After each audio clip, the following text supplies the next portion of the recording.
प्रभु यीशु मसीह के नाम में आपको अनुग्रह, शांति और आशीष मिले।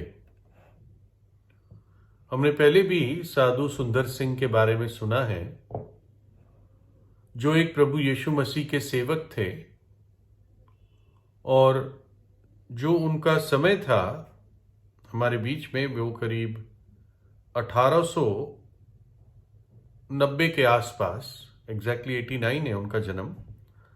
तो तब से लेकर 1929 ईस्वी का समय था, यानी आज से करीब 100 साल पहले, 100 सवा 100 साल पहले साधु सुंदर सिंह मौजूद थे। और जवानी में ये प्रभु यीशु मसीह के विरोधी थे, इन्होंने बाइबल जलाई भी थी। लेकिन जीवन में एक बार वो बहुत फ्रस्ट्रेटेड हो गए और उनकी ये शर्त थी कि अगर मुझे सच्चे ईश्वर का दर्शन नहीं मिलेगा तो मैं पंजाब के रेल की पटरी पर लेटकर ट्रेन के नीचे आकर खुदकुशी कर लूंगा। तो जैसे उनकी जिद थी, वैसे ही प्रभु यीशु मसीह ने अपना दर्शन उसको दिया और उसके बाद उन्होंने अपना पूरा जीवन प्रभु यीशु की सेवा में दे दिया। और उनको बहुत कठिनाई उठानी पड़ी अपने परिवारजनों की तरफ से भी, और उनको परमेश्वर ने बोझ दिया कि वो तिब्बत जाकर प्रभु यीशु के उद्धार का संदेश वहां पर दे। और तिब्बत में उनको बहुत सताया गया और गलती यही थी उनकी कि वो प्रभु यीशु का संदेश लेकर आए थे, सच्चे और जीवित परमेश्वर के प्रेम के बारे में बताने के लिए तिब्बत गए थे। और उनके देहांत का बहुत क्लैरिटी नहीं है, शायद वो तिब्बत में मर गए या हिमालयज में कहीं, वही उसी रास्ते से जाते थे। और उनको खूनी पैर का प्रेरित कहा जाता था, यानी जिनके पैरों से खून निकलता था, प्रेरित वो होता था जो प्रभु यीशु का विशेष शिष्य होता था। तो लोगों ने उनको ये पदवी दी थी कि ये खूनी पैर का प्रेरित, क्योंकि इतनी पैदल यात्रा करते थे, कई बार उनके पैरों से खून बहने लगता था।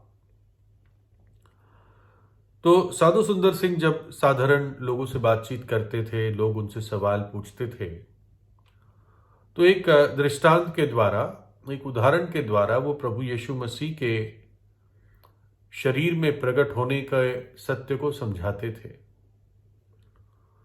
तो एक देहात में रहने वाला व्यक्ति सामने था और एक लाल बोतल थी जिसमें दूध भरा हुआ था, मतलब जिसमें दूध था। और साधु सुंदर सिंह ने उस व्यक्ति से पूछा कि इस लाल बोतल में क्या है? क्या इसमें शराब है? क्या इसमें ब्रांडी है, विस्की है? क्या चीज है? और जब वो कुछ कह नहीं पाता तो साधु सुंदर सिंह कहते इसमें तो दूध है। तो वो कहता मैं कैसे विश्वास कर लूं इसमें दूध है या वास्तव में शराब है? बोतल तो लाल है और लाल बोतल में शराब ही होनी चाहिए। लेकिन साधु सुंदर सिंह ने कहा नहीं, इसमें दूध है, विश्वास करो। लेकिन बोतल का जो कलर था, रंग था, वो उस दूध की सच्चाई को ढांप देता था। और इस उदाहरण से वो समझाते थे कि प्रभु यीशु मसीह साधारण मनुष्य बनकर आए, मनुष्य का रूप धारण करके आए, परमेश्वर मनुष्य बनकर आया। तो इसलिए लोगों ने भी सोचा कि ये आम मनुष्य है। लेकिन जैसे बोतल से जब तक दूध बाहर ना उंडेला जाए, व्यक्ति समझ नहीं पाएगा, व्यक्ति विश्वास नहीं करेगा। इसलिए जब तक कोई व्यक्ति प्रभु यीशु को करीबी से ना देखे, उस भले पेड़ के भले फल को जब तक एक व्यक्ति ना चखे वो जान नहीं पाएगा कि प्रभु यीशु कौन है। लोगों ने उसको थका हुआ देखा, भूखा देखा, दुख उठाते हुए देखा, रोते हुए देखा और सोचा ये तो सिर्फ आम मनुष्य है, हमारे बीच में ही पला हुआ, बड़ा हुआ। लेकिन बाइबल बताती है रोमी 9:5 में, और मसीह भी शरीर के भाव से उन्हीं में से हुआ, मनुष्य जैसे ही दिखता था वो, लेकिन जो सबके ऊपर परम परमेश्वर युगानुयुग धन्य है। वो मनुष्य दिखता था लेकिन वास्तव में परम परमेश्वर जो युगानुयुग धन्य है। फिलिपियों 2:7 और 8 में, वरन अपने आप को ऐसा शून्य कर दिया, प्रभु यीशु ने अपने आप को ऐसा शून्य कर दिया और दास का स्वरूप धारण किया और मनुष्य की समानता में हो गया और मनुष्य के रूप में प्रकट होकर अपने आप को दीन किया और यहां तक आज्ञाकारी रहा कि मृत्यु, क्रूस की मृत्यु भी सह ली।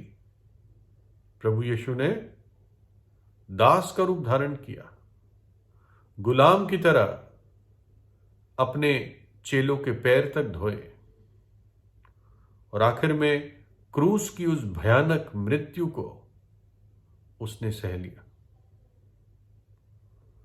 पहला तीमुथियुस 3:16 में लिखा है, और इसमें संदेह नहीं कि भक्ति का भेद गंभीर है, अर्थात ईश्वर शरीर में प्रकट हुआ। लेकिन हम उसके अंदर क्या देखते हैं? पहली बात, हम उसके अंदर पवित्रता देखते हैं। अगर परमेश्वर पवित्र नहीं है तो वो परमेश्वर नहीं है। वचन बताता है वो पाप को जानता नहीं था, उसने कभी पाप नहीं किया, उसके अंदर पाप नहीं था। जो लोग प्रभु यीशु पर इल्जाम लगाते थे कि तू झूठा है, उनको प्रभु यीशु चैलेंज करता है, तुम में से कौन मुझे पापी ठहराता है? अगर ईश्वर पवित्र नहीं है तो मैं कैसे उसकी उपासना करूं, मैं कैसे उसको दंडवत करूं? फिर वो योग्य नहीं है। लेकिन जो सबसे बड़ी बात मुझे प्रभु यीशु मसीह में मिलती है कि वो पवित्र पवित्र पवित्र है। ऐसी पवित्रता मैंने कहीं नहीं देखी। शिमोन पतरस एक बहुत निपुण मछुआरा था, धार्मिक था, लेकिन जब प्रभु यीशु को और उसके कार्यों को करीबी से देखा, यह देखकर शिमोन पतरस यीशु के पैरों पर गिर पड़ा और कहा, हे प्रभु, मेरे पास से चला जा, क्योंकि मैं पापी मनुष्य हूं। एक धार्मिक व्यक्ति प्रभु यीशु के पवित्रता की उपस्थिति में अपने आप को बड़ा पापी महसूस करता है।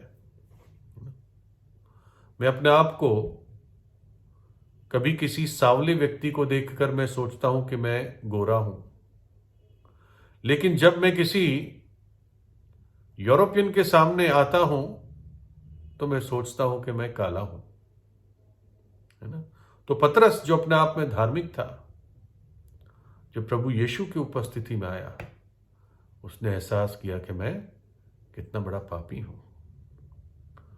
तो ये पहली चीज है उसकी पवित्रता। दूसरा, उसके अद्भुत कार्य। प्रभु यीशु ने अंधों को रोशनी दी, गूंगे बोलने लगे, जो बहरे थे वो सुनने लगे, लंगड़े चलने लगे, उसने मृतकों को जिलाया, जिंदा किया। एक 12 साल की बच्ची को, एक जवान व्यक्ति को जिसकी मां विधवा थी, रो रही थी, और एक अधेड़ उम्र के व्यक्ति को, लाजर को, जो अपनी 2 बहनों का ही सहारा था। इन लोगों को प्रभु यीशु ने अपने जीते जी जिलाया। उसने कौड़ियों को शुद्ध किया जिसको कोई छूता नहीं था, और समुंदर और लहरें जो बहुत उछल रही थी, तूफान था, प्रभु यीशु ने बस ये कहा, शांत हो, थम जा, और पूरा समुंदर शांत हो गया। उसने हजारों दुष्ट आत्माओं को डांट कर निकाला और पीड़ित लोगों को चैन दिया, शांति दिया, अनंत जीवन दिया। दूसरा, उसके जीवन से अद्भुत कार्य प्रकट हुए। तीसरा, वो मनुष्य से प्रेम करता था, मनुष्य जाति से। अगर वो बहुत पवित्र होता, वो बड़े अद्भुत काम करता, लेकिन मुझसे और आपसे प्रेम ना करता, तो मैं कैसे उसके पास जा सकता था? लेकिन वचन कहता है, जिससे उसने प्रेम किया, अंत तक उनसे प्रेम रखा, और उस प्रेम के खातिर मनुष्य बनकर मेरे और आपकी सजा अपने ऊपर उस कलवरी के क्रूस पर टंग गया और उठा ली। क्यों? क्योंकि मेरा और आपका सृष्टि करता है, नहीं चाहता है कि हम नरक में नाश हो जाए, इसलिए खुद दुख उठा लिया। एक मां अपने छोटे बच्चे के लिए दुख उठा लेती है। क्यों? क्योंकि उसका अपना बच्चा है। पहले उसके खाने की चिंता करती है, पहले उसके आराम की, उसकी सुरक्षा की चिंता करती है। क्यों? क्योंकि उसकी मां है। तो वैसे ही प्रभु यीशु, क्योंकि हमारा सृष्टि करता है, उसको ये दुख, पीड़ा और मृत्यु, जो हमारी सजा थी, अपने ऊपर उठानी पड़ी, और हमारे पापों के लिए उसने अपना बलिदान दे दिया। और चौथा, वो मृत्यु पर विजयी है। अगर सब कुछ होता और मरता और चला जाता, तो मुझे क्या मालूम कहां गया। लेकिन 500 से ज्यादा गवाह थे जिन्होंने देखा, अनुभव किया, उसको स्पर्श किया कि प्रभु यीशु मसीह मृतकों में से तीसरे दिन जी उठा। उसने मृत्यु को हराया, और इसलिए वो योग्य है और काबिल है कि मुझे भी मृत्यु की सजा से बचाता है। वो अनंत काल तक जीवित है। प्रभु यीशु जीवित है, युगान युग जीवित है। तो इसलिए अपने पापों से पश्चाताप कीजिए, प्रभु यीशु पर विश्वास कीजिए, और उसको अपने हृदय में बुलाए। वो खरा है, जेन्युइन है। चक्कर देखो कि प्रभु यीशु मसीह कैसा भला है। प्रार्थना कीजिए, उसको अपने हृदय में बुलाइए। प्रभु यीशु आपको आशीष दे।